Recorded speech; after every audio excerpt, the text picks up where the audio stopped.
Alright everybody, I don't normally make videos like this. In fact, I've never made a video like this, okay? We're gonna do one shot wonder here. We're gonna knock this thing out. I finally got access to the PTU, and I wanted to check out some of my ideas because I thought they've got some interesting things going on with the MFDeez, and how are you gonna set it up? How's a fighter pilot gonna be managing power in the middle of a fight, if at all? So I wanted to check it out. I wanted to see how we can quickly move around these MFDs and whatnot, and I've got some key bindings or some key binding suggestions that I think are going to work out for me. I haven't really put them to use in combat yet, but just as far as being able to adjust things on the fly,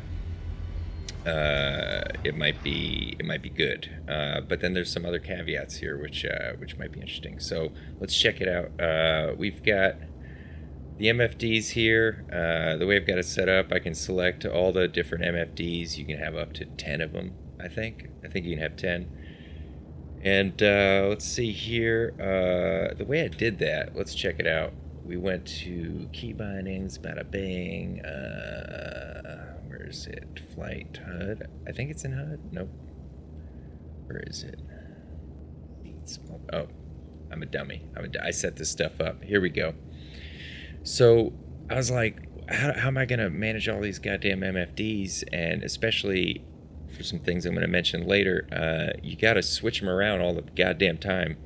And the worst thing you can do in a fight is be holding down F on your goddamn keyboard and fucking mousing around, especially if you're hands off your keyboard and mouse while you're fighting. So I've got sticks here, but you could probably apply a lot of the stuff I'm about to say to custom keybinds for keyboard and mouse, and maybe even controller. You know, if you're Chris Roberts, this might help you out too.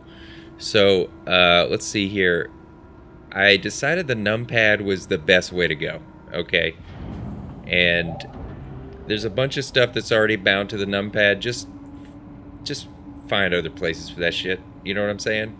And so anyway, let's move on. We've got the numpad plus here, which will cycle the page on your currently selected MFD forward, numpad minus back. I think that makes sense.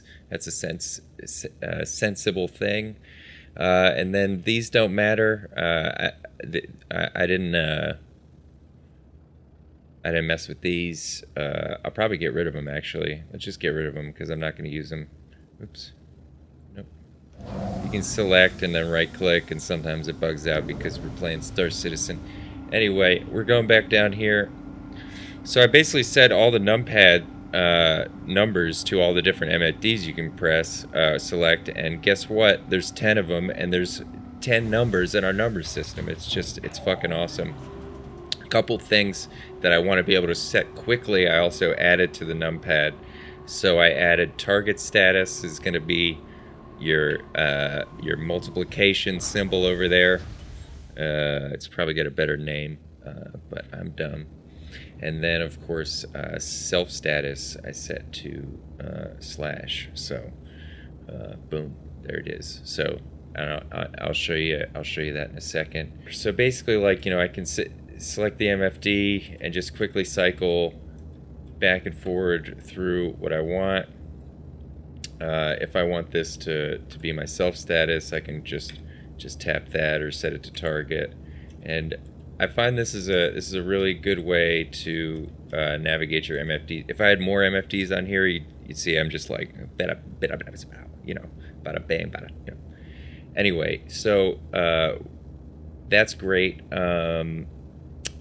Let's talk about power, because power is a real bitch. All right, and you'll notice I've got something crazy going on here. I managed to get, this is just a stock F7A Hornet, by the way, which is, you know, it is what it is. But I've looked at it and I'm like, what can this ship, what can it handle? And technically, it can actually handle this. We can just basically say fuck you to all the components and stuff, and just completely max out power Hell, we can even have life support, can we? No, we don't have life support in this ship. Eventually, the temperature will get up there. It'll get up to about 54K, 56. I haven't done this in combat, but just sort of boosting around the hangar here, firing off all my weapons. Obviously, if you're recharging your shield, that's going to generate more heat too. So that could get things, totally messed up. But it used to be that if your ship overheated or something overheated, it would just totally shut down. But you can see here that even in this condition, none of the components are really overheating right now, even though we're getting crazy infrared emissions here. But so there's some weird things going on here. This means that I think the intention here is that if you want to run hot and just be pumping out power and not care, you're gonna have infrared missiles all up in your ass. Like, that's pretty much what's going on. And if this is any indication, they're gonna see you from a million miles away on infrared scanners, or like a radar that's good with, has like, I don't know. They'll probably split. Who knows? I don't know. I'm theory crafting now. Fuck that shit. Let's see here. I'm probably gonna cut out this rambling because I don't know how to talk, dude. I'm the one shot wonder. I told you, dude. I'm one shot.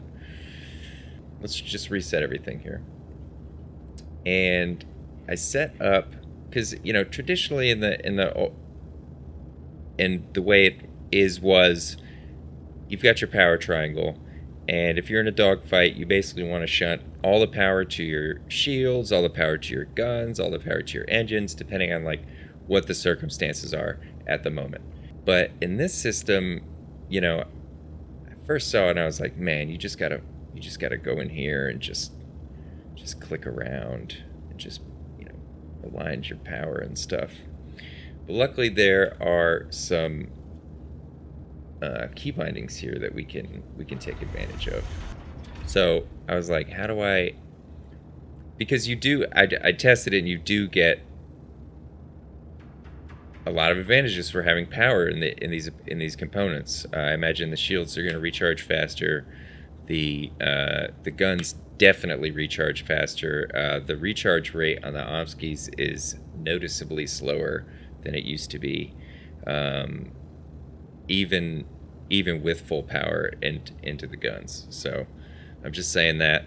Also, there was some weird, like it would charge you a little and then stoppish and then charge you a little more. So there's some weird things going on there. Maybe I'll show you that in a second. But basically, I set it up like this. You can increase by tapping it, and it's like finicky, bro. Like, I'll show you. It's kind of finicky. You can't just tap, get a bar, tap, get a bar. That's what's going on here, and it is what it is. All right. But anyway, you can, tap it down or hold it down to set it to max. And in this system, what that means is basically any available bars that you have in your available pool, they'll try to use that to fill that component. It won't take power away from anything that already has power, as far as I've seen. So I was like, that's where you can't just like quickly shunt power back and forth. You have to add in a different step, and that's basically what this keybind it does for me.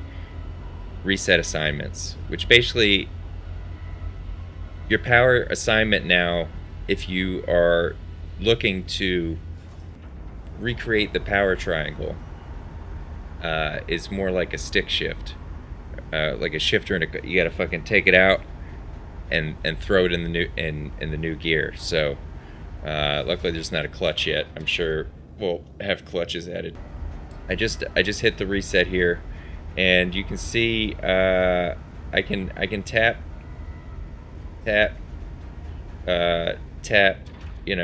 and then I can reset. Once you're filled, once you've assigned the power's there, unless you reset it, basically.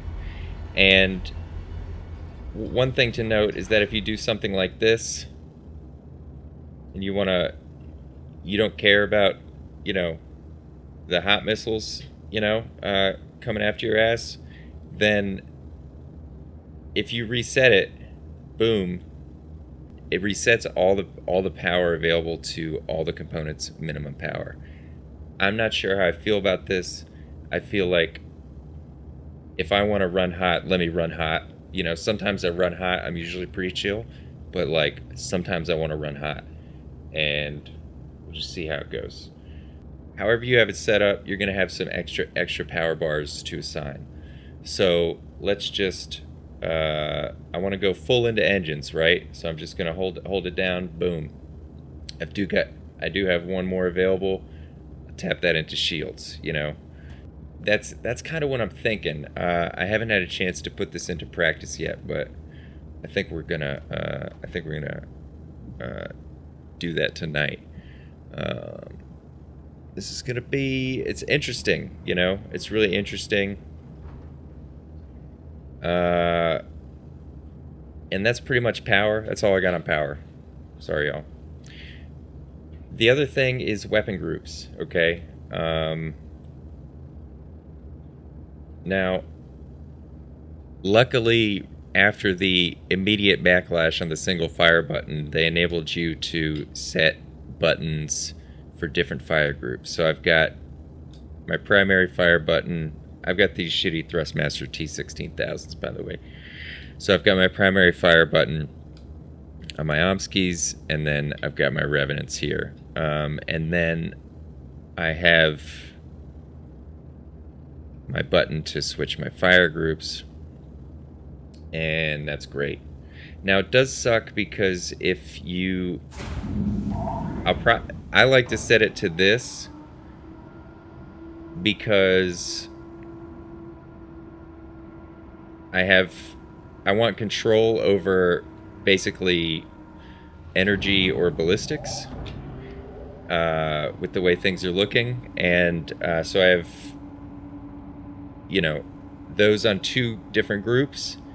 But the thing is, if you do it such that you're switching between your groups to fire, like if I'm just simulating it because I don't have it set up this way, but then I want to switch to ballistics, and then I can fire my ballistics, right? You notice in the upper left hand corner I can see my ammo now, but if I switch to one that has everything, it shows me all the relevant information no matter what I'm firing. So that's just to display the right information, and that's all that it is. So whatever weapon group I have set, it's not what I'm firing, it's just there. It'll only ever be in this weapon group, pretty much. And I just think that just because you want all the information you can have, right?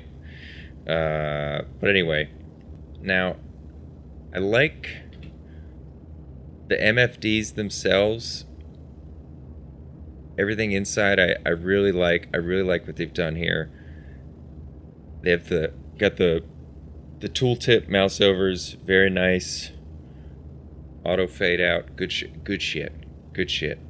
The one thing I'm kind of, I wish they would take advantage of free contrast. Okay, I guess that's what I'm gonna say, because this is an environment where you can actually like see the MFD really well. And I think what happened is you design the MFD in an environment where it's easy to see it, and then you don't put it in another environment. Like, just I think the MFD environment should be Microtech, and then you just spin it around and look directly at space, and if you're having trouble either way, there's something going on there. But a lot of the cockpits have way too many struts and things that block your view. But that's nice because the background is blocked, right? And you get natural shadows here, or you could paint it black, and then you can put information like this.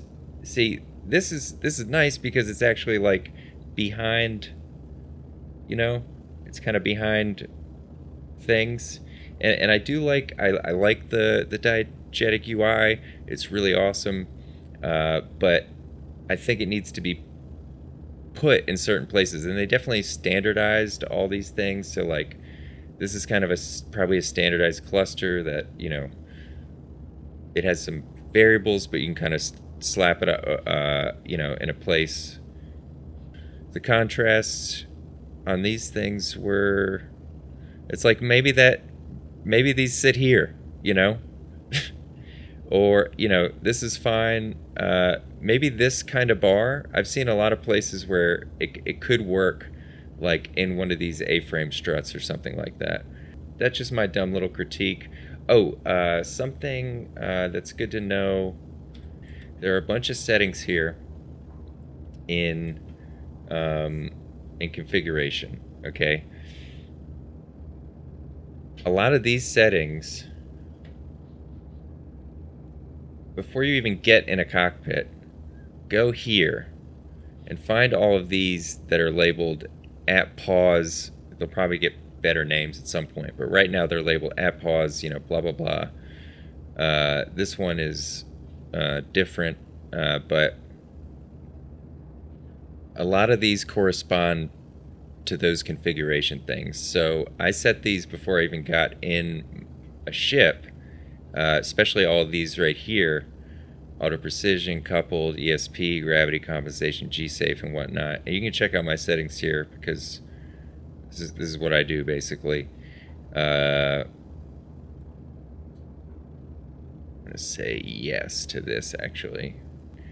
So you can display your MFD casts and set all this stuff up, but set them in your main settings so they, I think, start in the right place, and then you can, on a per ship basis, I think these things get saved when you store the ship.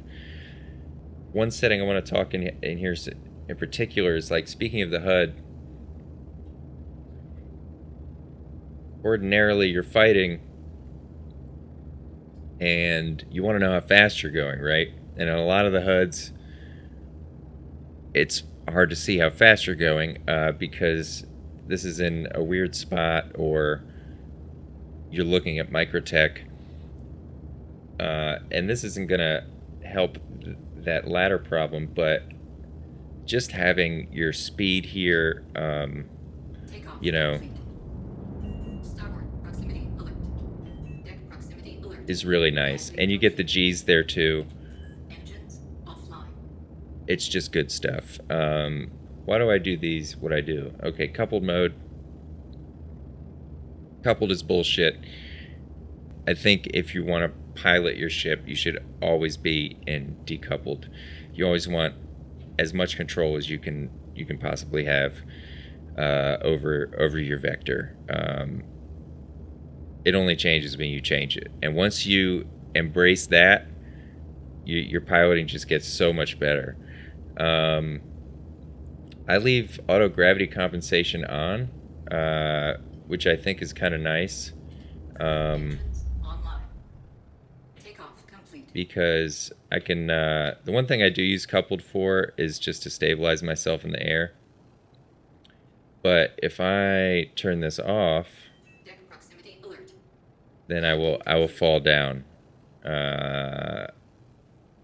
And when you're in decoupled, there's an argument to, like, know, like, you're fully controlling your vector at all times, but in a gravity environment, having to hold back on the stick at all times does wear on you. So I'm not gonna mess with that. I used to do it all the time, and that's actually, I'd suggest when you're learning how to fly, like, do it without gravity compensations, actually, because except in a few scenarios, or maybe switch to coupled if you need to hover, because it will really give you a better sense of weight and the weight and feel of your ship in different environments. But you know, like everything, it is a learning curve. But yeah, I leave it on at this point because it's just easier, and it doesn't really cut into the decoupled mantra that much. G save always off, and just in case, boost disables G safe, because get out of, just double get out of here. Okay, get out of here with that stuff. Okay, you should be sitting down on my ships. If you're not sitting down, you're falling down. Okay. Cruise mode. I have no idea what this means. ESP enabled? Sure. I've got mine to 0.75 and 1, I think. I'll check it out. I'll show you guys. But proximity assist, off. Absolutely off. Proximity assist is, I believe, is when you put your landing gear down and it drops your max speed. Let's test that out. Maybe it's not giving me all the G's. Landing complete. Takeoff complete. Yeah, I think it's not giving me all my G's when I'm close to something, and that is definitely bad. You do not want that, because you'll be coming in for a landing really hot. You know, you've got, I don't know, some guys from Griefernet outside of Everest, and you're like, oh my god, I just want to land. I just gotta zoom into my hangar, and then you get in there, proximity assist turns on, and you end up just slamming into your hangar and dying. So it assisted you in increasing proximity to a wall. Yeah, I think that's what it is. I don't know what I'm talking about. You know what I'm saying? So that's it. Extended info. It's good stuff. Turn that shit on. That's pretty much it. Gunner stuff. I'm a big fan of the precision lines. I don't know what it is. I use lag pips. I think you should use lag pips. That's just me. You're going to find intuition on where to aim no matter what system you use. But I prefer to see exactly where on the ship that it's predicting the shot to land. So I can more specifically target components, because I'd rather do that manually. The targeting is cool because you can, there's nothing to target in here, but you can cycle through sub-targets and it'll highlight it on the target, which is pretty cool. What else? What else can I talk about here? I think it's pretty good. There's some interesting steps here. I'm not sure you should be able to turn off your coolers completely and even just let your ship sit here on. But you know, the trade-off is every infrared missile in the system is actually attracted to you. You are the decoy for everybody else, which is cool. I did that last night, actually. I was in a Cutlass Blue because the game, did game things and wouldn't let me store the ship. Just kept going down in the well, and then just kept coming back up. And I was like, well, I guess I'm gonna fly out there in the blue and soak up some damage. Dove into the battle twice. I think I did some good. But I was not on the offensive last night. I wanted to fly this ship. But no. Anyway, GG's on that. GG's on this video. Thanks for stopping by. I don't know if I've edited this. If I did, I'm sorry you missed out on me fucking up, because it's pretty fun. But anyway, we're going to get out of here. Let me know in the comments below if you want to see more videos like this. I tend to ramble. And that's it. Bye. I did that on purpose. And now I'm stuck. Oh, there is something I wanted to mention.